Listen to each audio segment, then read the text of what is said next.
சிறகடிக்க ஆசை சீரியல் நெக்கான எபிசோடில் முத்து மீனா வீட்டுக்கு வந்து அந்த பரசு வந்து வருவார். அவர் சொல்வார், நம்ம ஃப்ரெண்டோட பேரனுக்கு வந்து காது குத்து விழா வச்சுருக்காங்க, அதுக்கு நம்ம போகணும் அண்ணாமலை, கூடிய சீக்கிரம் உங்கள் வீட்லேயும் பேரம்பேத்திகள் இருக்கணும் அப்படின்னு சொல்லிட்டு அண்ணாமலை வந்து ரவியையும் முத்தையும் தனியாக கூட்டு போய் பேசுவாங்க. நீ இன்னும் குடும்பஸ்தன் வாழ்க்கையில் வாழ ஆரம்பிக்கலடா அப்படின்னு சொல்லி, அதான் நாங்கள் கல்யாணம் பண்ணிட்டோமே அப்படின்னு சொல்லும்போது, கல்யாணம் பண்ணாலும் எனக்கு பேர குழந்தைகள் வேணும்ல, கொஞ்சம் யோசிச்சு பாருங்க அப்படின்னு சொல்லி, இது எல்லாமே விஜயா வந்து கேட்கலான்னு தான் ஒட்டி கேட்டுட்டு இருப்பாங்க. ஆனால் அது எங்களுக்கு எதுவுமே கேட்காது.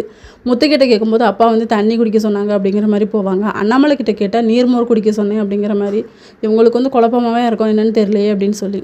முத்து வந்து மீனா கிட்ட வந்து கேட்பாங்க, அப்பா வந்து குழந்தை வேணும்னு சொல்லி ஆசைப்பட்றாங்க, இதான் கரெக்டான டைம், நம்ம பெற்றுக்கலாமா அப்படின்னு சொல்லி கேட்கும்போது, இல்லை என்னையும் உங்களையும் உங்கள் அம்மா மதிக்கிறவே இல்லை, நம்ம என்றைக்கு வந்து மேலே ரூம் கட்டுறோமோ அதுக்கப்புறமா நம்ம பார்த்துக்கலாம், நீங்களும் இன்னும் கொஞ்சம் ட்ராவல்ஸில் இன்னும் கொஞ்சம் பெரிய ஆளாக வரணும்ல அப்படின்னு சொல்லி முத்துவும் சரிங்கிற மாதிரி சொல்கிறாரு. இன்னொரு பக்கம் ரவி வந்துட்டு சுற்றிக்கிட்டு போய் கேட்குறாங்க, எங்கள் அப்பா குழந்தை வேணும்னு சொல்கிறாங்க, நம்ம வேணால் பெக்கலாமா அப்படின்னு சொல்லி கேட்டால் அவங்களும் இப்போதைக்கு முடியாது, இன்னும் கொஞ்ச நாள் ஆகட்டும் அப்படின்னு சொல்லி தள்ளி தான் போடுறாங்க. இதோட இன்னைக்கான எபிசோட் முடியுது.